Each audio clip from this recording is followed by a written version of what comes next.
Hi everyone, this is Preeti Chaudhary. Welcome to UPSC cracker. हम कर रहे हैं क्लास 6 की पॉलिटी एनसीईआरटी, जिसमें हम चैप्टर 1 ऑलरेडी पढ़ चुके हैं। आज हम पढ़ेंगे चैप्टर 2। चैप्टर 1 में हमने पढ़ा था विविधता के बारे में, डाइवर्सिटी के बारे में। आज हम पढ़ेंगे विविधता के साथ भेदभाव को भी पढ़ेंगे। हमने देखा था कि विविधता क्या होता है, कैसे वो हमारे देश के लिए स्ट्रेंथ है। हमने इंडिया का नेचर समझने की कोशिश करी थी, क्योंकि हमें पॉलिटी में बहुत सारी चीजें पढ़नी होती हैं। लाइक पॉलिटी में पढ़ना होता है एडमिनिस्ट्रेशन सिस्टम कैसे काम करता है, प्रशासन कैसे काम करता है, सरकार कैसे काम करती है, संविधानिक व्यवस्था कैसे काम करती है। तो इन सारे क्वेश्चंस के आंसर ढूंढने के लिए हमने ये देखा था कि सबसे पहले भारत को समझना बहुत जरूरी है। भारत कैसा है, सो भारत को समझने के लिए हमने चैप्टर 1 में विविधता के बारे में पढ़ा था। हमने पढ़ा था कि डायवर्सिटी जो इंडिया के अंदर है वो भारत को किस तरह का बनाती है, कैसी कैसी डायवर्सिटी है भारत के अंदर। आज हम इसके साथ एक शब्द और है नया, भेदभाव, इसको भी पढ़ेंगे। तो पढ़ते हैं, भेदभाव क्या होता है, विविधता क्या होता है।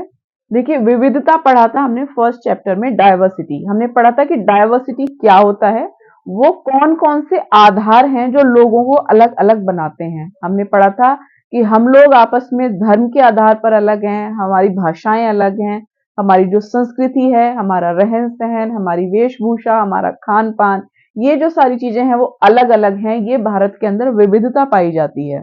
आज हम इसके साथ पढ़ेंगे भेदभाव, डिस्क्रिमिनेशन क्या होता है, आज हम ये देखेंगे। चैप्टर पढ़ने स्टार्ट करते हैं। पिछले पार्ट में आपने विविधता के बारे में पढ़ा। कई बार जो लोग दूसरों से अलग होते हैं उन्हें चिढ़ाया जाता है, उनका मजाक उड़ाया जाता है, या फिर उन्हें कई गतिविधियों में या समूह में शामिल नहीं किया जाता। अगर हमारे दोस्त या दूसरे लोग हमारे साथ ऐसा व्यवहार करें तो हमें दुख होता है, गुस्सा आता है और हम असहाय महसूस करते हैं।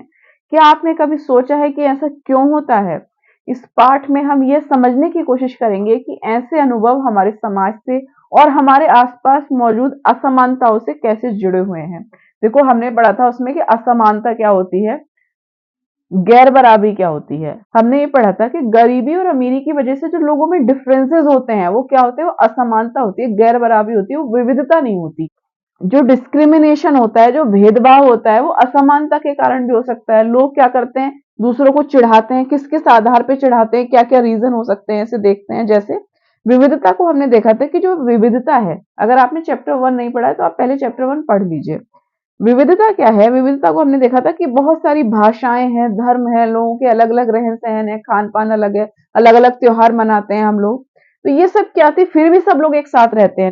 नेहरू जी ने अपनी बुक में बोला था, डिस्कवरी ऑफ इंडिया, भारत की खोज में उन्होंने बोला था कि ये जो डाइवर्सिटी है, ये जो विविधता है, ये भारत के लिए यूनिटी है, अनेकता में एकता है। सब लोग एक साथ रहते हैं, सब एक दूसरे को एक्सेप्ट करते हैं, सब एक दूसरे की रिस्पेक्ट करते हैं। तो ये बाहर से थोपी हुई चीज नहीं है, बल्कि क्या है, सारी प्रथाओं को हमारे अंदर इतनी सहिष्णुता है, हम सबको टॉलरेट करते हैं, सबके साथ खुशी से मिलजुल के रहते हैं, सब साथ में त्योहार मनाते हैं, सब अच्छे से रहते हैं, किसी को कोई प्रॉब्लम नहीं।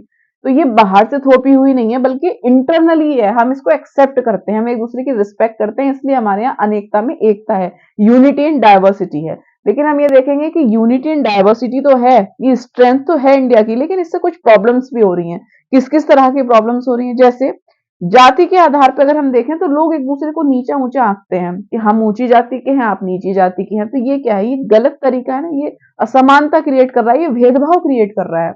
अब जैसे नॉर्थ ईस्ट के कुछ लोग होंगे, वो दिल्ली आ जाएं या साउथ में कहीं चले जाएं, तो हम लोग उसको क्या बोलते हैं, चिंकी बोल देते हैं। तो ये बहुत ही गलत तरीका है। उनको चाइनीज बोलते हैं, बहुत गलत तरीका है, जबकि वो इंडियंस हैं। तो उनको हम भेदभाव ही तो कर रहे हैं उनके साथ में।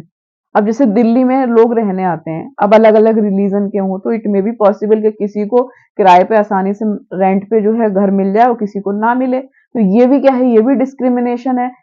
अगर कोई जो स्टूडेंट है वो रूरल एरिया से आया हुआ है, वो नहीं है बहुत ज्यादा चीजों से परिचित हो सकता है, उसकी जो वेशभूषा है वो भी अलग हो, अलग तरह से कपड़े पहनता हो, उसका खाने का तरीका अलग हो, वो अलग तरह का फूड खाता हो, और उसकी लैंग्वेज भी थोड़ी अलग हो, तो जो अर्बन रीजन के लोग होंगे वो क्या करेंगे, उनकी मजाक उड़ाएंगे। तो ऐसा नहीं करना चाहिए, यही भेदभाव है। देखिए, एक ये पिक्चर दी हुई है, इसमें क्या कह रहा है, हम क्या हैं और हम कैसे हैं, ये कई चीजों पर निर्भर करता है। हम कैसे रहते हैं, कौन सी भाषा बोलते हैं, क्या खाते हैं, क्या पहनते हैं, कौन कौन से खेल खेलते हैं और कौन कौन से उत्सव मनाते हैं, ये चीजों पर डिपेंड करता है। इन सब पर हमारे रहने की जो जगह है, जो भूगोल है हमारा और जो उसका इतिहास है, उसका असर पड़ता है। ये सारी चीजें हम इन डिटेल डिस्कस कर चुके हैं। हमने लद्दाख का और केरल के एग्जाम्पल से ये चीज समझी थी कि किसी पर्टिकुलर एरिया की जो विविधता है, जो वहाँ का कल्चर है, जो वहाँ का धर्म है, वहाँ की भाषा, जो लोग खाते हैं, जो लोग पहनते हैं, इन सब पर वहाँ के भूगोल और इतिहास का पूरा पूरा असर पड़ता है। उस पर्टिकुलर जगह का भूगोल, वहाँ का इतिहास ये डिसाइड करता है कि यहाँ का कल्चर कैसा होगा, यहाँ लोग क्या खाएंगे, क्या पहनेंगे, ये सारी चीजें वहाँ भूगोल और इतिहास डिसाइड करता है। जैसे हमने देखा था ना कि केरल के एग्जाम्पल में कि केरल क्या है, वहां का मौसम रहता है गर्म। मौसम गर्म मीन्स भूगोल से रिलेटेड है, तो वहां लोग ढीले कपड़े पहनेंगे, कॉटन के कपड़े पहनना पसंद करेंगे। खाएंगे क्या, जो उनका कल्चर है वो क्या खाएंगे, वहां भूगोल से रिलेटेड है, वो नारियल को पसंद करते हैं, वो इडली सांभर खाते हैं, तो वहां का कल्चर वैसा है। लिक्विड चीजें खाना पसंद करते हैं। और वहां का इतिहास कि वहां वास्को डी गामा आया, पुर्तगाली आए, यूरोपीय आए, अरब के लोग आए, चाइना के लोग आए, तो वहां से उसका कल्चर डिसाइड हो गया। वो जब ये लोग वहां आए तो वहां धर्म, वहां की भाषा, वहां का रहन सहन, वहां का खान पान सब चेंज हुआ, वहां का कल्चर चेंज हुआ, तो वहां इतिहास का भी फर्क पड़ता है उस पर्टिकुलर जगह पे। ये विविधता वहीं से आती है। ये हमने इन डिटेल डिस्कशन किया था चैप्टर 1 में। ठीक है, अभी हम बेसिकली क्या कर रहे हैं, विविधता के साथ भेदभाव भी पढ़ रहे हैं। आगे कह रहा है, अगर आप संक्षेप में ही निम्नलिखित बिंदुओं पर ध्यान दें तो यह अंदाज लग जाएगा कि भारत कितनी विविधताओं वाला देश है। संसार में 8 मुख्य धर्म हैं। ठीक है, जो मुख्य धर्म है 8। ठीक है, भारत में उन 8 धर्मों के अनुयायी यानी मानने वाले रहते हैं। पूरे विश्व में 8 मुख्य धर्म है और इन 8 मुख्य धर्मों का पालन करने वाले, उनको मानने वाले लोग भारत में रहते हैं। यही विविधता है भारत की। यहाँ 1600 से ज्यादा भाषाएं बोली जाती हैं। जो लोगों की मातृभाषाएं हैं, यहाँ 100 से भी ज्यादा तरह के नृत्य किए जाते हैं। यह विविधता हमेशा खुश होने का कारण नहीं बनती। हम उन लोगों के साथ सुरक्षित एवं आश्वस्त महसूस करते हैं जो हमारी तरह दिखते हैं, बात करते हैं, कपड़े पहनते हैं, हमारी तरह सोचते हैं। जैसे अगर आप दिल्ली प्रिपरेशन करने हैं तो आपकी दोस्ती उन लोगों से पहले हो जाएगी जिनके अंदर आपकी जैसी सिमिलैरिटीज हैं, जो आपकी तरह रहते हैं, आपकी तरह बात करते हैं, आपकी तरह सोचते हैं, वैसे ही कपड़े पहनते हैं, वैसे ही दिखते हैं। तो आप क्या करेंगे, ऐसे लोगों से जल्दी घुल मिल जाएंगे। लेकिन अगर आपका रूममेट ही ऐसा होगा जो आपकी तरह दिखता भी नहीं है, कपड़े भी नहीं पहनता, सोच भी उसकी अलग है, तो आपकी उससे दोस्ती भी नहीं हो पाएगी आपने। तो ये होता है कि हम ऐसे लोगों के बीच ज्यादा सुरक्षित महसूस करते हैं जो हमारी तरह ही होते हैं, जिनके अंदर हमारी तरह ही सिमिलैरिटीज पाई जाती हैं। कभी कभी जब हम ऐसे लोगों से मिलते हैं जो हमसे बहुत भिन्न हैं, तो हमें वे बिल्कुल अजीब और अपरिचित लगते हैं। कई बार हम समझ ही नहीं पाते या जान ही नहीं पाते कि वे हमसे अलग क्यों हैं। लोग अपने से अलग दिखने वालों के बारे में खास तरह की राय बना लेते हैं, तो इसी को बोलते हैं पूर्वाग्रह, प्रेजुडिस। अब देखते हैं इसमें क्या रहा है, पूर्वाग्रह क्या होता है, प्रेजुडिस क्या होता है। प्रेजुडिस क्या होता है, पूर्वाग्रह क्या होता है। देखो, उन कथनों को देखिए जो आपको ग्रामीण एवं शहरी लोगों के बारे में सही लगे। जिन कथनों से आप सहमत हैं उन पर निशान लगाइए। क्या आपके दिमाग में ग्रामीण या शहरी लोगों को लेकर किसी भी प्रकार के पूर्वाग्रह हैं? क्या दूसरे लोगों के दिमाग में भी ये पूर्वाग्रह हैं? लोगों के दिमाग में ये पूर्वाग्रह क्यों होते हैं? जिन पूर्वाग्रहों को आपने अपने आसपास महसूस किया है उनकी एक सूची बनाइए। ये पूर्वाग्रह लोगों के व्यवहार को कैसे प्रभावित करते हैं। पूर्वाग्रह क्या होता है, प्रेजुडिस क्या होता है, लाइक कोई भी मैटर हुआ, उस मैटर में आप जो वहां के तथ्य होंगे उनकी जांच नहीं करेंगे किसी भी मामले में, बल्कि पहले से पहले राय बना लेंगे उसके बारे में कि अच्छा ऐसा है तो ऐसा हुआ होगा, इसलिए हुआ होगा। तो जो ऐसी आप राय बना लेते हैं ना, उसी को बोलते हैं पूर्वाग्रह। तो इसमें क्या होता है, अमूमन हम इसको क्या लेके चलते हैं, नेगेटिव लेकर चलते हैं कि कुछ ना कुछ ये नेगेटिव इंपैक्ट डालेगा, कुछ नेगेटिव पर्सपेक्टिव से ही बोला जा रहा है जो हम सोचते हैं। अब देखिए इसमें क्या रहा है एग्जाम्पल, ग्रामीण और शहरी लोगों के बारे में जो आपके पूर्वाग्रह हैं उनके बारे में कुछ एग्जाम्पल दिए हुए हैं। जैसे जैसे ग्रामीण लोगों को लेकर दिए हुए हैं एग्जाम्पल, आधे से ज्यादा भारतीय गांव में रहते हैं, ऐसा हम मानते हैं। गांव के लोग आधुनिक प्रौद्योगिकी का इस्तेमाल पसंद नहीं करते करना, ऐसा मानते हैं। फसल की बुवाई और कटाई के समय परिवार के लोग खेतों में 12 से 14 घंटे तक काम करते हैं, हम ऐसा मानते हैं। ग्रामीण लोग काम की तलाश में शहरों की ओर स्थानांतरण करने को बाध्य होते हैं, ऐसा हम मानते हैं। तो ये क्या है, ग्रामीण लोगों के बारे में एक हमारा ये प्रेजुडिस है, एक पूर्वाग्रह है। शहरी लोगों के बारे में हम क्या सोचते हैं, हम सोचते हैं कि जो शहरी जीवन होता है बड़ा आसान होता है, यहाँ के लोग बिगड़े हुए और आलसी होते हैं क्योंकि काम ही नहीं होता उनके पास। शहरों में लोग अपने परिवार के सदस्यों के साथ बहुत कम समय बिताते हैं। शहरी लोग केवल पैसा की चिंता करते हैं, लोगों की नहीं करते, रिश्तों की नहीं करते। ये हम ऐसा सोचते हैं शहरी लोगों के बारे में। और हम क्या सोचते हैं कि शहरों में रहना बड़ा महंगा होता है, लोगों की कमाई का बहुत बड़ा हिस्सा किराए और आने जाने के खर्च में ही निकल जाता है, तो ऐसा हम शहरों के बारे में सोचते हैं। ये सारे तो ये क्या है, प्रेजुडिस है हमारा, हम जाके एग्जैक्टली नहीं देख रहे वहां पे क्या हो रहा है। इस तरह की जो राय है वो अपने मन में बना लेते हैं हम। ये होता है प्रेजुडिस, पूर्वाग्रह। और एग्जाम्पल्स देखेंगे आगे। आगे कह रहा है, इनमें से कुछ कथन ग्रामीण लोगों को अज्ञानी की तरह देखते हैं। हम ऐसा मानते हैं कि जो गांव के लोग होते हैं अज्ञानी होते हैं, उन्हें ज्ञान नहीं होता, अंधविश्वासी होते हैं, जबकि शहर में रहने वाले लोग आलसी और सिर्फ पैसे से सरोकार रखने वालों की तरह देखते हैं। केवल पैसे से मतलब होता है उन लोगों को। जब हम किसी के बारे में पहले से ही राय बना लेते हैं तो उससे हम अपने दिमाग में बिठा लेते हैं, इसे ही कहते हैं पूर्वाग्रह। पहले से पहले मान लेना कि ये तो ऐसा ही होगा, ये पर्टिकुलर केस में ऐसा ही हुआ होगा। ये ग्रामीण और शहरी एग्जाम्पल्स से हमने देख लिया कि गांव के लोग हैं तो अज्ञानी ही होंगे, अंधविश्वासी होंगे, शहर का है तो आलसी होगा, पैसे से मतलब रखने वाला होगा, लोगों से, रिश्तों से इसको कोई लेना देना नहीं होगा। पूर्वाग्रह जो है ये ज्यादातर राय जो है नकारात्मक होती है, नकारात्मक। पूर्वाग्रह हम नकारात्मक ही सोचते हैं, पहले से पहले उस चीज के बारे में नेगेटिव सोचने लग जाएंगे। जैसे कि कथनों में दिया गया है, लोगों को आलसी या कंजूस मानना भी पूर्वाग्रह ही होता है। जब हम ये सोचने लगते हैं कि किसी काम को करने का कोई एक तरीका ही सबसे अच्छा और सबसे सही है, तो हम अक्सर दूसरों की इज्जत नहीं कर पाते जो उसी काम को दूसरी तरह से करना पसंद करते हैं। उदाहरण के लिए इंग्लिश का एग्जाम्पल दिया है कि इंग्लिश जो है सबसे अच्छी भाषा होती है, तो इससे क्या होगा, जो दूसरी भाषाएं उनको महत्वपूर्ण नहीं मानेंगे आप, और हम अन्य भाषाओं को बहुत नकारात्मक रूप से देखने लगेंगे। परिणाम स्वरूप क्या होगा, हम उन लोगों को शायद इज्जत नहीं कर पाएंगे जो अंग्रेजी के अलावा अन्य भाषाएं बोलते हैं। हम उन लोगों की इज्जत ही नहीं करेंगे, हम ये मान के चल रहे हैं इंग्लिश सबसे अच्छी लैंग्वेज है, और जो उसको बोलता है भैया वो तो बहुत पढ़ा लिखा है, बड़ा इंटेलिजेंट है। तो हम ना तो दूसरी लैंग्वेजेस की रिस्पेक्ट करेंगे ना बोलने वालों की रिस्पेक्ट करेंगे जो दूसरी लैंग्वेज बोलेंगे। तो ये होता है पूर्वाग्रह, एक नेगेटिव धारणा बना लेना दूसरी चीजों के बारे में, सामने वालों के बारे में।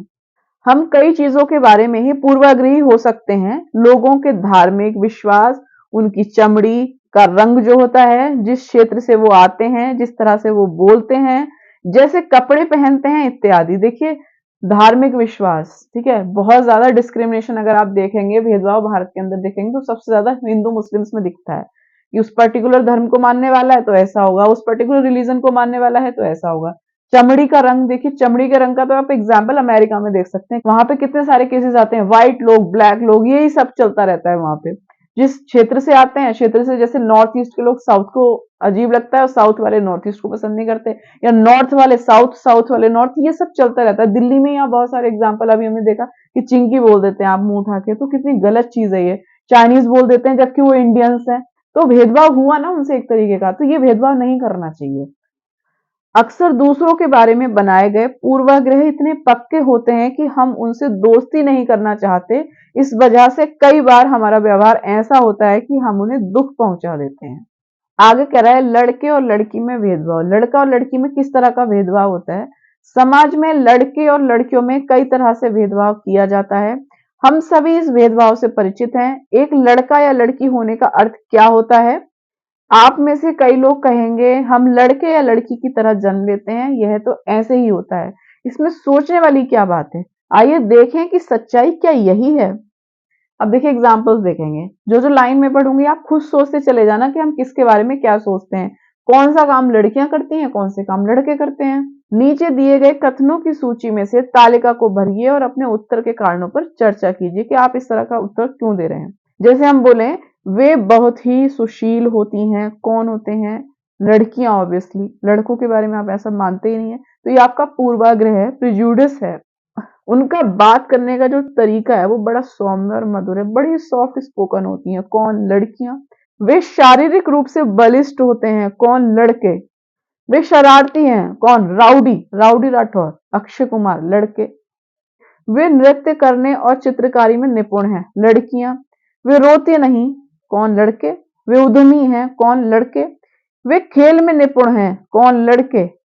वे खाना पकाने में निपुण हैं, लड़कियां। वे भावुक हैं, कौन? लड़कियां।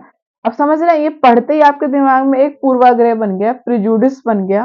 पहले से ही आपके मन में एक पूर्वाग्रह बन गया, प्रेजुडिस बन गया इसको पढ़ते ही कि कौन क्या करता है। यही होता है पूर्वाग्रह, अपनी राय बना लेना पहले से पहले। ना आप उस पर्टिकुलर लड़की के बारे में कुछ जानते हैं ना लड़के के बारे में जानते हैं, लेकिन एक राय बना रखी है आपने कि लड़का है तो शरीर से मजबूत होगा, लड़की है तो शरीर से इतनी मजबूत नहीं होगी, लड़की है तो नृत्य करेगी, डांस करेगी, लड़का है तो नहीं कर पाएगा। जबकि क्या है कि लड़के कितने कोरियोग्राफर होते हैं। तो हम पहले से पहले राय बना लेते हैं, इसी को बोलते हैं पूर्वाग्रह। जैसे लोग तरह तरह की बातें करते हैं, जैसे मैं लंगड़ाता हूँ, मेरी बोली लड़खड़ाती है, इसके अलावा और भी बहुत कुछ। कभी मैं उदास हो जाता हूँ तो कभी दुखी, लोग मेरा मजाक उड़ाते हैं, यह नई बात नहीं, अगर तुम मेरी जगह होते तो क्या करते। ये दिव्यांग पर्सनैलिटी है, ये अपने बारे में बात कर रहा है कि लोग किस तरह से भेदभाव करते हैं। ये नॉर्मल लोगों की तरह नहीं दिखता क्योंकि इसके पैर गड़बड़ हैं थोड़े से, तो लोग उसके साथ भेदभाव करते हैं। अगला एक लड़की है, तुम दूसरों से कितनी अलग दिखती हो, मैं एक इंसान हूं, मुझे शर्म आती है, घूरती आंखों से मैं छिप जाना चाहती हूँ। तो ये लड़की के बारे में बता रहा है। अब इसके भी पैर गड़बड़ हैं तो लोग क्या करेंगे, पैर इसके बेकार हो रखे हैं तो और लोग इससे डिस्क्रिमिनेशन करेंगे कि देखो तुम कितना अलग दिखती हो और लोगों से। ये नहीं देखेंगे उसको कितना हर्ट हो रहा होगा ये, लेकिन डिस्क्रिमिनेशन करेंगे, एक क्या बना लेंगे, पूर्वाग्रह बना लेंगे कि ये तो ऐसे नहीं कर पाती होगी, वो नहीं कर पाती होगी। आगे कह रहे क्या उसका दिमाग सही है, सिर्फ इसलिए कि मेरी टांगें डगमगाती हैं, लोग सोचते हैं मेरा दिमाग भी डगमगाता होगा। तो ये भी क्या एक तरह का भेदभाव हो गया इनके साथ। आगे कह रहा है ऊपर के चित्रों में जो बच्चे हैं उन्हें पहले विकलांग कहा जाता था, इस शब्द को बदलकर आज उनके लिए जो शब्द का प्रयोग किया जाता है वो उसका शब्द है खास जरूरतों वाले बच्चे। उनके बारे में लोगों के पूर्वाग्रहों को यहाँ बड़े अक्षरों में दिया गया है कि ऐसे लोगों के बारे में लोग क्या सोचते हैं। साथ में उनकी अपनी भावनाएं और विचार भी दिए गए हैं कि वो लोग क्या सोचते हैं, वो लोग क्या महसूस करते हैं अगर लोग उनके बारे में ऐसा सोचते हैं तो। ये बच्चे अपने से जुड़ी रूढ़िबद्ध धारणाओं के बारे में क्या कहना चाहते हैं, क्या कह रहे हैं और क्यों, इस पर चर्चा कीजिए। आपकी राय में क्या खास जरूरतों वाले बच्चों को सामान्य स्कूल में पढ़ना चाहिए या उनके लिए अलग स्कूल होने चाहिए। अपने जवाब के पक्ष में तर्क रखिए कि आपको क्या लगता है, इन्हें नॉर्मल बच्चों के साथ स्कूल भेजना चाहिए या नहीं भेजना चाहिए, आपको क्या लगता है ये बताना है। और भेजना चाहिए तो क्यों भेजना चाहिए और नहीं भेजना चाहिए तो क्यों नहीं भेजना चाहिए, इसमें तर्क देना है आपको। आगे कह रहा है अगर हम इस कथन को लें वे रोते नहीं, तो आप देखेंगे कि यह गुण आमतौर पर लड़कों या पुरुषों के साथ जोड़ा जाता है। बचपन में जब लड़कों को गिर जाने पर चोट लग जाती है तो माता पिता एवं परिवार के अन्य सदस्य अक्सर यह कहकर चुप कराते हैं कि रो मत, तुम तो लड़के हो। लड़के बहादुर होते हैं, रोते नहीं हैं। जैसे जैसे बच्चे बड़े होते जाते हैं वे यह विश्वास करने लगते हैं कि लड़के रोते नहीं हैं। तो ये क्या एक पूर्व धारणा बन जाती है, लोग ये सिखा देते हैं घर वाले बोल बोल के, तो उसके मन में एक धारणा बन जाती है कि लड़के रोते नहीं है, तो वो दूसरों के सामने रोएगा नहीं, अकेले में जाके रोएगा, रोएगा तो है ही क्योंकि ह्यूमन नेचर है। यहाँ तक कि अगर किसी लड़के को रोना आए तो भी वह अपने आप को रोक लेता है। लड़का यह मानता है कि रोना कमजोरी की निशानी है। हालांकि लड़कों और लड़कियों दोनों का कभी कभी रोने का मन करता है, खासकर जब उन्हें गुस्सा आए या दर्द हो। लेकिन बड़े होने तक लड़के सीख जाते हैं या अपने को सिखा लेते हैं कि रोना नहीं है। अगर एक बड़ा लड़का रोए तो उसे लगता है कि दूसरे उसे चिढ़ाएंगे या उसका मजाक बनाएंगे, इसलिए वह दूसरों के सामने रोने से अपने आप को रोक लेता है। आगे कह रहा है वे कोमल एवं मृदु स्वभाव की हैं, वे बहुत ही सुशील हैं। ऐसे कथनों को लेकर उन पर चर्चा कीजिए कि ये कैसे केवल लड़कियों पर लागू किए जाते हैं। क्या लड़कियों में ये गुण जन्म से ही होते हैं या वे ऐसे व्यवहार समाज से सीखती हैं। आपकी उन लड़कियों के बारे में क्या राय है जो कोमल एवं मृदु स्वभाव की नहीं होती हैं और शरारती होती हैं, आप क्या सोचते हैं उनके बारे में बताना है आपको। आगे कह रहा है हम लगातार ये सुनते रहते हैं कि लड़के ऐसे होते हैं, लड़कियां ऐसी होती हैं। समाज की इन मान्यताओं को हम बिना सोचे समझे मान लेते हैं। हम विश्वास कर लेते हैं कि हमारा व्यवहार इनके अनुसार ही होना चाहिए। हम सभी लड़कों और लड़कियों को उसी छवि के अनुरूप देखना चाहते हैं, इसी को बोलते हैं पूर्वाग्रह। लड़कों के बारे में बना लेना, लड़कियों के बारे में बना लेना पूर्वाग्रह, पहले से पहले सोच लेते हैं कि लड़के कैसे होते हैं और लड़कियां कैसी होती हैं। आगे हम ये समझेंगे अब कि रूढ़िबद्ध धारणाएं बनाना, रूढ़िबद्ध क्या होता है, स्टेरियोटाइप क्या होता है, उसके बारे में समझेंगे। अभी तक हमने देखा विविधता डाइवर्सिटी क्या होती है, भेदभाव डिस्क्रिमिनेशन क्या होता है, पूर्वाग्रह प्रिजुडिस क्या होता है। अब हम पढ़ेंगे रूढ़िबद्ध स्टेरियोटाइप क्या होता है। ठीक है, रूढ़िबद्ध धारणाएं बनाना क्या है, जब हम सभी लोगों को एक ही छवि में बांध देते हैं या उनके बारे में पक्की धारणाएं बना लेते हैं तो उसको बोलते हैं रूढ़िबद्ध धारणाएं। पूर्वाग्रह क्या होता है, किसी के बारे में राय बना लेना, सोचा समझा नहीं, जाना नहीं, तथ्य नहीं देखे, लेकिन उसके बारे में राय बना लेना। तो राय को तो समझा बुझा के हम चेंज कर सकते हैं, लेकिन उसी राय को एकदम पक्की धारणा बना लेना उसके बारे में कि ऐसा है तो ऐसा ही होगा। लड़के नहीं रोते दैट मीन्स नहीं रोते। बॉडी किसकी स्ट्रांग होती है? बॉयज की होती है, दैट मीन्स बॉयज की होती है, गर्ल्स की नहीं होती। तो ऐसी जो धारणाएं बना लेते हैं पक्की धारणा, उसको बोलते हैं रूढ़िबद्ध धारणा बना लेना। उसको चेंज करना बहुत टफ होता है। कई बार हम किसी खास देश, धर्म, लिंग होने के कारण किसी को कंजूस, अपराधी या बेवकूफ ठहराते हैं। ऐसा दरअसल उनके बारे में मन में एक पक्की धारणा बना लेने के कारण होता है। हर देश, धर्म आदि में हमें कंजूस, अपराधी, बेवकूफ लोग मिल ही जाते हैं, सिर्फ इसलिए कि कुछ लोग उस समूह में वैसे हैं। तो पूरे समूह के बारे में ऐसी राय बनाना वाजिब नहीं है। इस प्रकार की धारणाएं हमें प्रत्येक इंसान को एक अनोखे और अलग व्यक्ति की तरह देखने से रोकती हैं। हम नहीं देख पाते कि उस व्यक्ति के अपने कुछ खास गुण और क्षमताएं हैं जो दूसरों से अलग हैं। हमें लगता है कि इस पर्टिकुलर ग्रुप का है तो ऐसा ही होगा, इस पर्टिकुलर कास्ट का है तो यही होगा, इस पर्टिकुलर धर्म का है तो यही सोच रखता होगा। तो हम क्या करते हैं कि उनमें कुछ लोग मानते हैं कि कुछ लोग होते हैं अपराधी, कुछ लोग कंजूस होते हैं, कुछ लोग बेवकूफ भी होते हैं, लेकिन कुछ लोग इंटेलिजेंट भी तो होते हैं। सब क्रिमिनल नहीं होते। कुछ लोग ऐसे होते हैं कि देश की भागीदारी में बहुत बड़ा अपना योगदान कर रहे होते हैं, सोसाइटी के लिए बहुत अच्छा काम कर रहे होते हैं। तो हम उन लोगों की जो पॉजिटिव चीजें हैं उसको इग्नोर कर देते हैं, माइंडसेट बना लेते हैं इस पर्टिकुलर कम्युनिटी का होगा तो ऐसा ही होगा। तो ये बहुत गलत है और इसी को बोलते हैं रूढ़िबद्ध धारणाएं बना लेना, पक्की मजबूत राय बना लेना। स्टेरियोटाइप इसी को बोलते हैं। रूढ़िबद्ध धारणाएं बड़ी संख्या में लोगों को एक ही प्रकार के खांचे में जड़ देती हैं।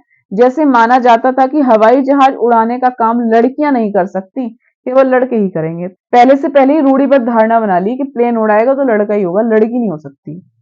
जैसे हरियाणा की एक लेडी है अर्चना, उनका एग्जाम्पल देखते हैं। हरियाणा में जो है महिलाओं के साथ डिस्क्रिमिनेशन बहुत देखा गया है, सेक्स रेशियो भी देखा है कि कम रहता है वहां पे। वहां पे देखा गया कि जो लेडी, एक अर्चना नाम है उनका, उनके हस्बैंड गाड़ी चलाते थे, गाड़ी चलाते उनकी टांगे टूट गई, एक्सीडेंट हुआ, टांगे टूट गई। तो उन्होंने बहुत रिक्वेस्ट करी कि जो हस्बैंड है उनकी जगह गाड़ी मैं चलाऊं, क्योंकि उनकी तो टांगे टूट गई हैं, घर कैसे चलेगा, खर्चा कैसे चलेगा। तो किसी ने नहीं चलाने दिया उनको। लेकिन उन्होंने खुद हिम्मत करी और वो इंडिया के अंदर पहली जो हैवी व्हीकल्स ड्राइवर होती हैं वो बनी। ट्रक चलाया उन्होंने, बस चलाया, और बस में जो लेडी कंडक्टर रखी उन्होंने। तो ये क्या है? ये जो भेदभाव है, ये डिस्क्रिमिनेशन है, ये जो पूर्वाग्रह उनके दिमाग में बना हुआ है उसको उन्होंने तोड़ दिया। हम पहले से पहले सोच लेते हैं, जबकि ऐसा नहीं होता है। इन धारणाओं का असर हम सब पर पड़ता है। कई बार ये धारणाएं हमें ऐसे काम करने से रोकती हैं जिनको करने की काबिलियत शायद हम में हो। ये देखिए पिक्चर में आप देख सकते हैं, ये सारी बच्चियां पढ़ाई करने की कोशिश कर रही हैं, पढ़ रही हैं। अब हम देखेंगे असमानता, इनइक्वालिटी और भेदभाव। डिस्क्रिमिनेशन क्या होता है? भेदभाव तब होता है जब लोग पूर्वाग्रह या रूढ़िबद्ध धारणाओं के आधार पर व्यवहार करते हैं। अगर आप लोगों को नीचा दिखाने के लिए कुछ करते हैं, अगर आप उन्हें कुछ गतिविधियों में भाग नहीं लेने देते, उन्हें भाग लेने से रोकते हैं, किसी खास नौकरी को करने से रोकते हैं, या किसी मोहल्ले में रहने नहीं देते, एक ही कुएं या हैंडपंप से पानी नहीं लेने देते, और दूसरों द्वारा इस्तेमाल किए जा रहे कप या गिलास में चाय नहीं पीने देते, तो इसका मतलब यह है कि उनके साथ क्या कर रहे हैं? भेदभाव कर रहे हैं। पूरा गांव एक ही कुएं से पानी पी रहा है, लेकिन कुछ लोगों को आप पीने नहीं दे रहे। पूरे मोहल्ले में इतने सारे लोग रहते हैं, लेकिन कुछ खास परिवारों को आप उस मोहल्ले में रहने नहीं दे रहे। कुछ खास नौकरियों में उनको जाने नहीं दे रहे। कुछ पर्टिकुलर आयोजन हो रहा है गांव में, तो उसमें उनको शामिल नहीं होने दे रहे। जैसे आप अपने घर में जो कप या ग्लासेस यूज करते हैं जिसमें चाय पीते हैं, उनमें कप ग्लासेस में चाय उनको नहीं दे रहे। तो ये सब क्या है? भेदभाव ही तो है ये। इस भेदभाव के कारण क्या होंगे? इस भेदभाव के कई कारण हो सकते हैं। आप याद करें कि पिछली पार्ट में समीर एक और समीर दो की हमने एक कहानी पढ़ी थी। वो एक दूसरे से भिन्न थे। कैसे? उदाहरण के लिए उनके धर्म अलग थे, ये विविधता का एक पहलू है, पर यह भेदभाव का कारण भी बन सकता है। देखो हमने पढ़ा था लास्ट चैप्टर में कि विविधता क्या है? स्ट्रेंथ है, मजबूती है भारत की। लेकिन यह भेदभाव का कारण भी बन सकता है। कैसे बन सकता है?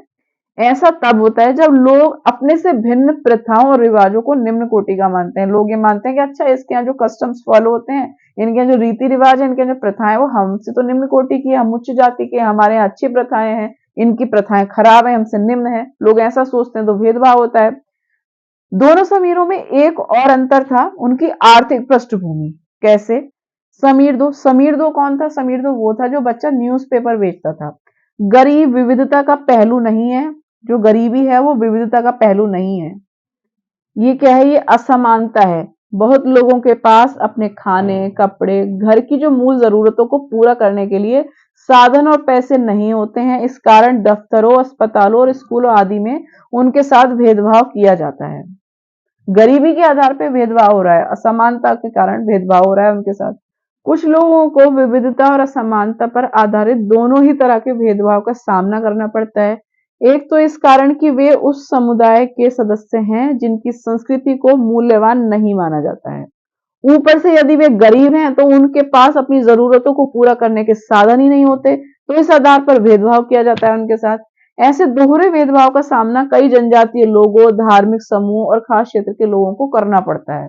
जैसे एक एग्जाम्पल इसमें दिया हुआ है, दलित वह शब्द है जो नीची कही जाने वाली जाति के लोग अपनी पहचान के रूप में इस्तेमाल करते हैं। वे क्या करते हैं, इस शब्द को अछूत से ज्यादा पसंद करते हैं कि अछूत कहने से बेटर है आप हमें दलित बोल लो। दलित का मतलब क्या होता है, दलित का मतलब होता है जो व्यक्ति दबाया गया हो, कुचला गया हो, वो होता है दलित। दलितों के अनुसार ये जो शब्द है ये दर्शाता है कि कैसे सामाजिक पूर्वाग्रह और भेदभाव ने दलित लोगों को दबा कर रखा, कि दबाए गए पहले से ही सरकार ऐसे लोगों को अनुसूचित जाति के वर्ग में रखती है। रूढ़िबद्ध धारणाओं एवं भेदभाव में क्या अंतर है ये बताना है। आपके अनुसार जिस व्यक्ति के साथ भेदभाव होता है उसे कैसा महसूस होता है। आप जैसे आप अपने एरिया से यहाँ आते हैं दिल्ली पढ़ने, हो सकता है आप किसी ग्रामीण क्षेत्र से हो या किसी भी पर्टिकुलर एरिया से हो, तो आपको हो सकता है कि कई मामलों में भेदभाव का सामना करना पड़े, लाइक आपकी जो लैंग्वेज है या आपका रहन सहन है या कोई भी रीजन हो सकता है। तो इससे क्या होता है, आप कैसा फील करेंगे, ऑब्वियसली बहुत बुरा फील होता है अगर आपके साथ कोई भेदभाव करे। सो वो सारा आपको बताना है कि रूढ़िबद्ध धारणा और भेदभाव में क्या अंतर होता है। तो रूढ़िबद्ध धारणाएं क्या है, रूढ़िबद्ध धारणाएं वही है कि पहले से पहले एक पक्की धारणा बना लेना कि ये पर्टिकुलर कम्युनिटी का पर्सन है तो ये ऐसा ही होगा, एकदम पक्की धारणा बना लेना, वो होता है रूढ़िबद्ध धारणाएं। और भेदभाव तो आप समझ ही गए हैं, असमानता के आधार पर भी हो सकता है, विविधता के आधार पर भी हो सकता है। पीछे हमने देख लिया कि अलग अलग धर्म है तो भेदभाव हो रहा है, अलग अलग जाति से है तो भेदभाव हो रहा है, गरीबी अमीरी है तो भेदभाव हो रहा है। तो कई सारे फैक्टर्स हो सकते हैं जिनके आधार पर भेदभाव होता है। भारत के एक महान नेता डॉक्टर भीमराव अंबेडकर का जिक्र है, ने जातीय व्यवस्था पर आधारित भेदभाव के अपने अनुभवों के बारे में लिखा। और क्या लिखा इन्होंने, यह अनुभव उनको 1991 में हुआ था जब वे केवल 9 साल के थे। वे महाराष्ट्र के कोरेगांव में अपने भाइयों के साथ पिता से मिलने गए थे। बड़ी देर रात हमने इंतजार किया पर कोई नहीं आया। 1 घंटा बीत गया तो स्टेशन मास्टर पूछने आ गए। उन्होंने हमसे हमारे टिकट मांगे जो हमने दिखा दिए। उन्होंने पूछा कि हम वहां क्यों रुके हुए थे। हमने बताया कि हमें कोरेगांव जाना था और हम पिताजी या उनके नौकर के आने का इंतजार कर रहे थे, लेकिन दोनों में से कोई नहीं पहुंच पाया था और हमें पता नहीं था कि कोरेगांव कैसे पहुंचते हैं। हमने बहुत अच्छे कपड़े पहन रखे थे, हमारे कपड़ों और बोली से कोई भी यह अंदाजा नहीं लगा सकता था कि हम अछूतों के बच्चे थे।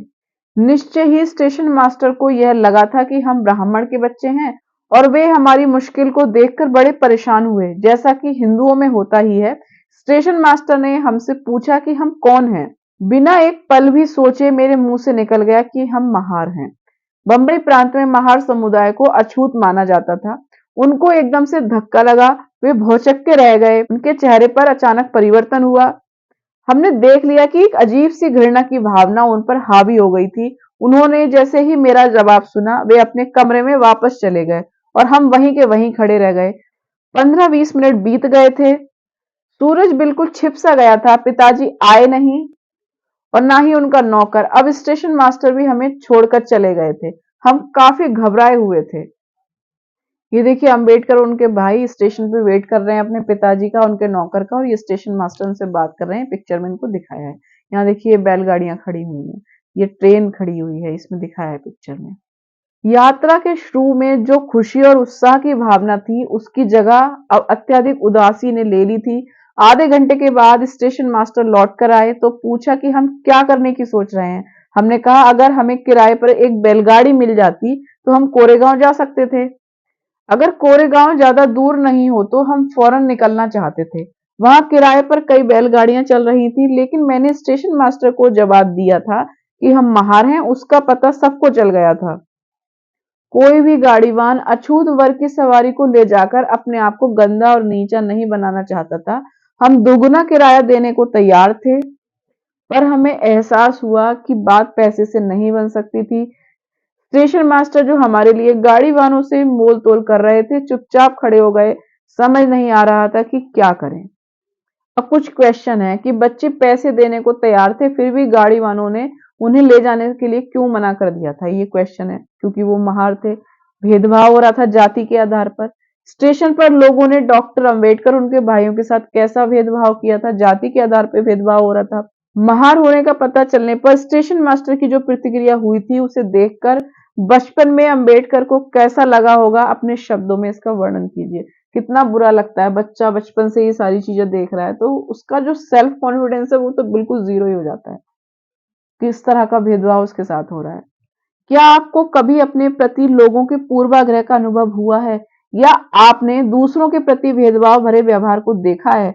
उससे आपको कैसा महसूस हुआ होगा? किसी ना किसी रूप में हम भेदभाव को देख ही लेते हैं, डिस्क्रिमिनेशन हम देख ही लेते हैं, लोगों के व्यवहार में देख लेते हैं, किसी और तरीके से देख लेते हैं, तो ऑब्वियसली बुरा लगता है, हर्ट होता है।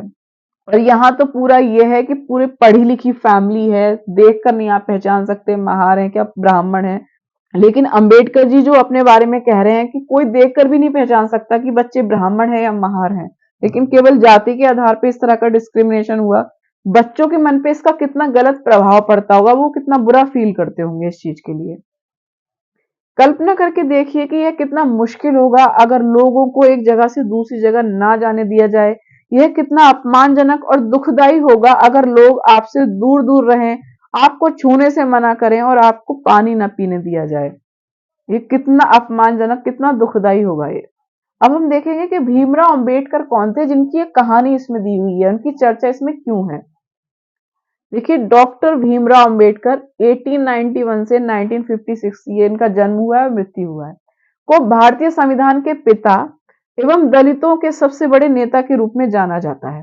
डॉक्टर अंबेडकर ने दलित समुदाय के अधिकारों के लिए लड़ाई लड़ी। उनका महार जाति में जन्म हुआ था जो अछूत मानी जाती थी। महार लोग गरीब होते थे, उनके पास जमीन नहीं होती थी, उनके बच्चों को वही काम करना पड़ता था जो वे खुद करते थे। उन्हें गांव के बाहर रहना पड़ता था और गांव के अंदर उन्हें आने की इजाजत नहीं थी। ये क्या है, जाति के आधार पर भेदभाव हो रहा है। अंबेडकर अपनी जाति के पहले व्यक्ति थे जिन्होंने अपने कॉलेज की पढ़ाई पूरी की और वकील बनने के लिए इंग्लैंड गए। उन्होंने दलितों को अपने बच्चों को स्कूल कॉलेज भेजने के लिए प्रोत्साहित किया। दलितों से अलग अलग तरह की सरकारी नौकरी करने को कहा ताकि वे जाति व्यवस्था से बाहर निकल जाएं। दलितों के मंदिर में प्रवेश के लिए कई प्रयास किए जा रहे थे। उनका अंबेडकर ने क्या क्या नेतृत्व किया। उन्होंने ऐसे धर्म की तलाश की जो सबको समान निगाह से देखे। जीवन में आगे चलकर उन्होंने धर्म परिवर्तन करके बौद्ध धर्म को अपना लिया। ये देखिए, ये है भीमराव अंबेडकर जी। उनका मानना था कि दलितों को जाति प्रथा के खिलाफ अवश्य लड़ना चाहिए और ऐसा समाज बनाने की तरफ काम करना चाहिए जिसमें सबकी बड़ी इज्जत हो, ना कि कुछ ही लोगों की इज्जत हो। तो ये भीमराव अंबेडकर ने दलित समाज के उत्थान के लिए बहुत काम किया। हम कर रहे हैं क्लास 6 पॉलिटी चैप्टर 2 विविधता और भेदभाव, डाइवर्सिटी एंड डिस्क्रिमिनेशन, जिसका पार्ट 1 हम ऑलरेडी कंप्लीट कर चुके हैं, जिसमें हमने पढ़ा था विविधता डाइवर्सिटी के बारे में, भेदभाव डिस्क्रिमिनेशन के बारे में, पूर्वाग्रह प्रिजुडिस के बारे में, रूढ़िबद्ध जो धारणा होती है स्टेरियोटाइप उसके बारे में पढ़ा था। इनइक्वालिटी को हम पढ़ चुके हैं चैप्टर 1 में।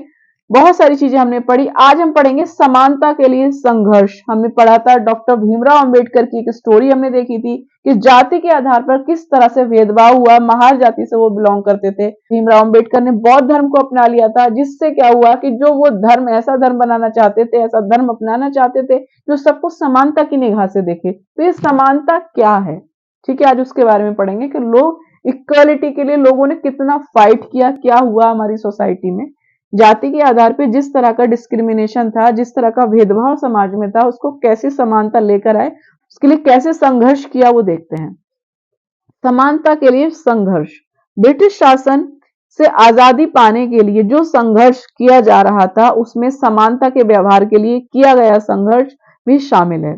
दलितों, औरतों, जनजातीय लोगों और किसानों ने अपने जीवन में जिस गैर बराबरी का अनुभव किया उसके खिलाफ उन्होंने लड़ाई लड़ी। जैसा कि पहले भी बात हुई है, बहुत सारे दलितों ने संगठित होकर मंदिर में प्रवेश पाने के लिए संघर्ष किया। महिलाओं ने मांग की कि जैसे पुरुषों के पास शिक्षा का अधिकार है वैसे उन्हें भी अधिकार मिले। किसानों और दलितों ने अपने आप को जमींदारों और उनकी ऊंची ब्याज दर से छुटकारा दिलाने के लिए संघर्ष किया। देखिए, एक नोट दिया है यहाँ पे, दलितों के अलावा कई अन्य समुदाय हैं जिनके साथ भेदभाव किया जाता है। क्या आप भेदभाव के कुछ अन्य उदाहरण सोच सकते हैं? उन तरीकों पर चर्चा कीजिए जिनके द्वारा खास जरूरत वाले लोगों के साथ भेदभाव किया जाता है। खास जरूरत वाले लोग कौन थे? जो हमने पढ़ा था, जो दिव्यांग लोगों को अभी हम देख रहे थे, उसके एग्जाम्पल्स देने हैं।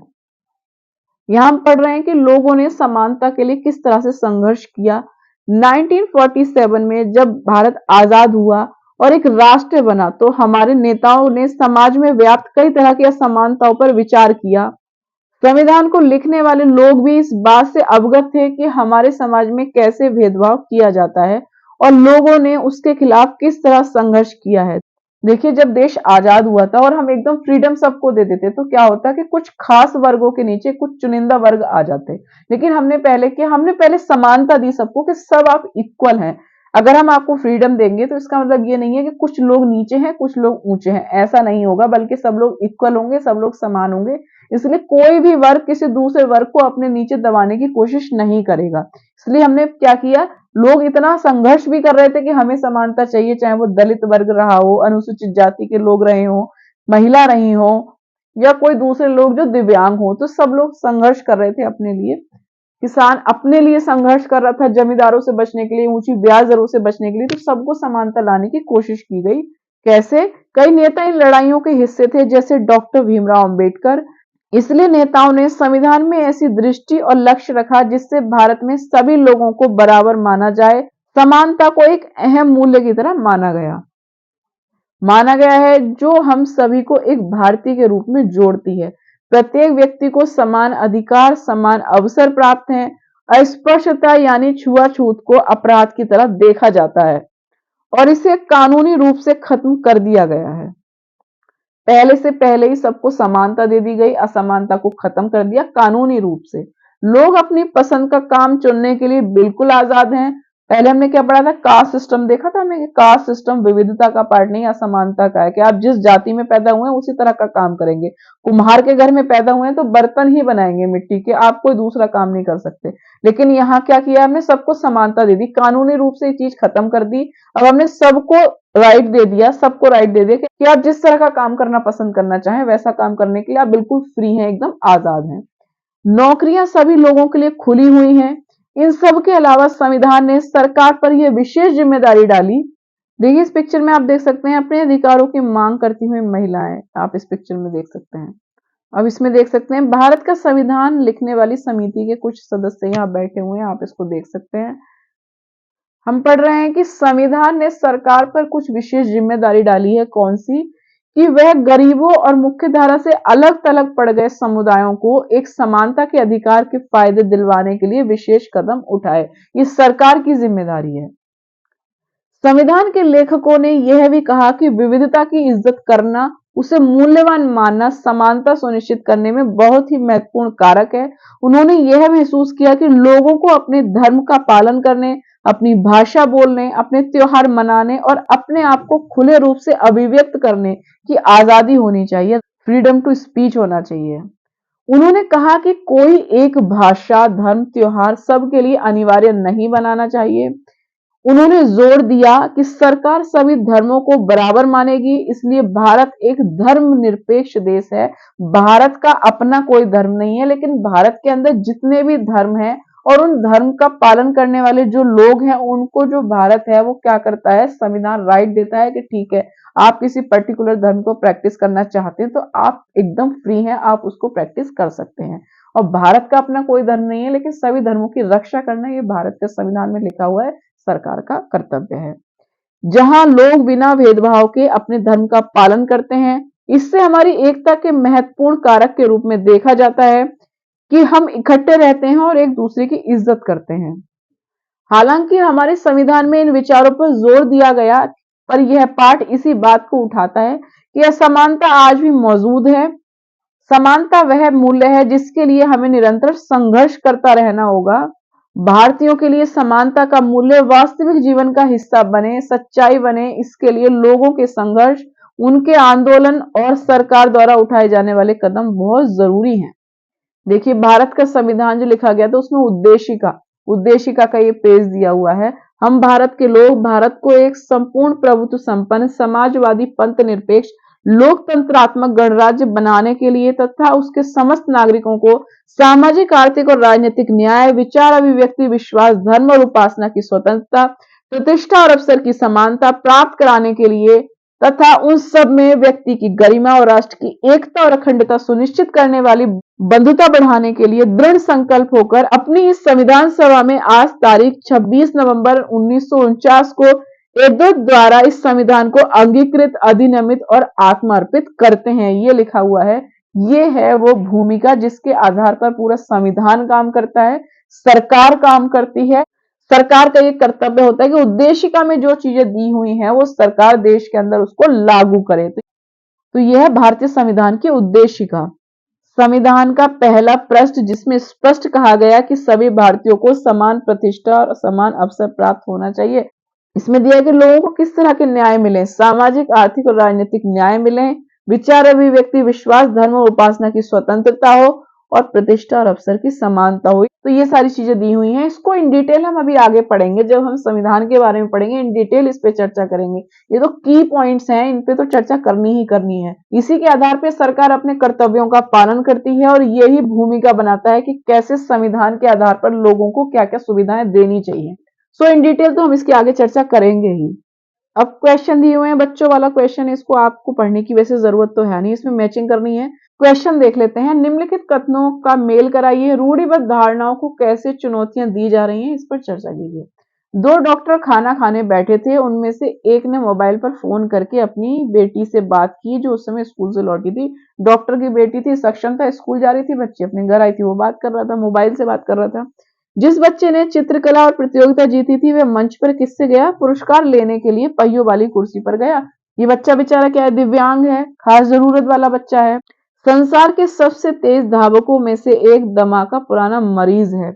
वह बहुत अमीर नहीं थी लेकिन उसका एक अंतरिक्ष यात्री बनने का सपना अंततः पूरा हुआ। हार्ड वर्किंग उसको दिखाया है। क्या है कि वह बहुत अमीर नहीं थी, मतलब किसी फीमेल के बारे में बात हुई है, लेकिन फिर भी वो अंतरिक्ष यात्री बनी आफ्टर ऑल। तो ये रूढ़िबद्ध धारणाओं को कैसे इन्होंने ब्रेक किया है इसमें दिखाया है। सेकंड क्वेश्चन है, लड़कियां माँ बाप के लिए बोझ हैं। यह रूढ़िबद्ध धारणा एक लड़की के जीवन को कैसे प्रभावित करती है? उसके अलग अलग 5 प्रभावों का आपको उल्लेख करना है कि लड़कियां माँ बाप के लिए बोझ हैं, तो उसके जीवन पे 5 प्रभाव कौन कौन से पड़ेंगे ये बताना है। पहला, अगर माँ बाप लड़कियों को बोझ समझेंगे तो उन्हें क्वालिटी एजुकेशन नहीं मिलेगा, उन्हें प्रॉपर हेल्थ केयर, न्यूट्रिशन नहीं मिलेगा, वो इंडिपेंडेंट नहीं हो पाएंगी, उनको लव केयर, अटेंशन नहीं मिलेगा, उनकी सेल्फ रेस्पेक्ट कहीं ना कहीं अफेक्ट होती रहेगी। सो इस तरह के प्रभाव किसी लड़की के जीवन पे पड़ सकते हैं अगर उसके माँ बाप उसको बोझ समझेंगे तब। क्वेश्चन नंबर 3 कह रहा है, भारत का संविधान समानता के बारे में क्या कहता है? आपको ये क्यों लगता है कि सभी लोगों में समानता होनी जरूरी है? ऐसा क्यों लगता है?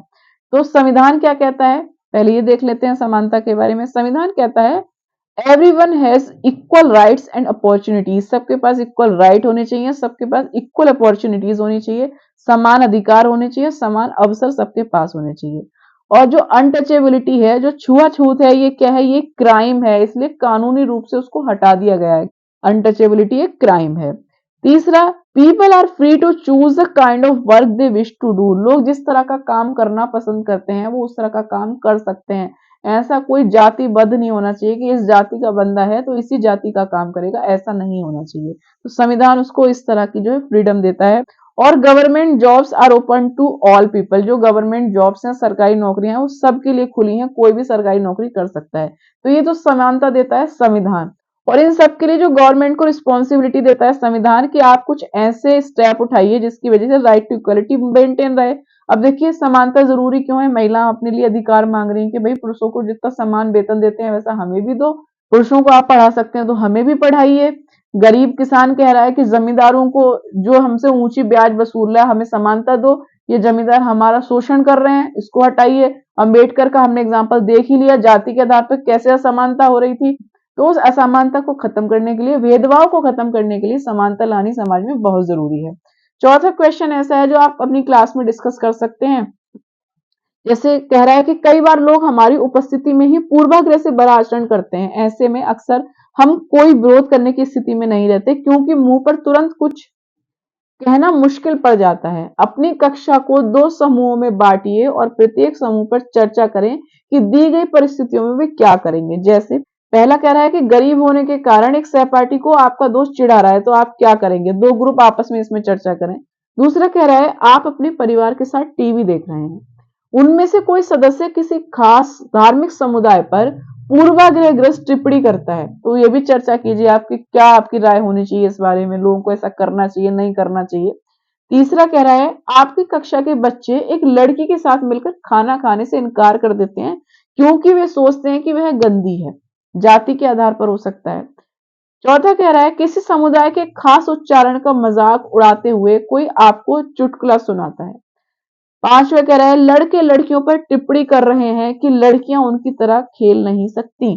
इस पे आपकी क्या राय होगी? उपयुक्त परिस्थितियों में विभिन्न समूहों ने कैसे बर्ताव करने की बात की है, इस पर कक्षा में चर्चा कीजिए। साथ ही इन मुद्दों को उठाते समय कक्षा में कौन सी समस्याएं आ सकती हैं, इस पर भी बातचीत कीजिए। तो ये सामान्य सा क्वेश्चन है, आप डिस्कस कर सकते हैं, सोच सकते हैं, इसमें अपनी राय आप जाहिर कर सकते हैं। उससे आपको ये पता लगेगा कि आप कितने पूर्वाग्रही हैं, भेदभाव को लेके आप क्या सोचते हैं, रूढ़िबद्ध धारणा को लेके आप क्या सोचते हैं। So guys, class 6 polity chapter 2 विविधता और भेदभाव, डाइवर्सिटी एंड डिस्क्रिमिनेशन पार्ट 2 यहाँ कंप्लीट होता है। रिवीजन करते रहिए, जुड़े रहिए यूपीएससी क्रैकर के साथ। Thanks for watching this video.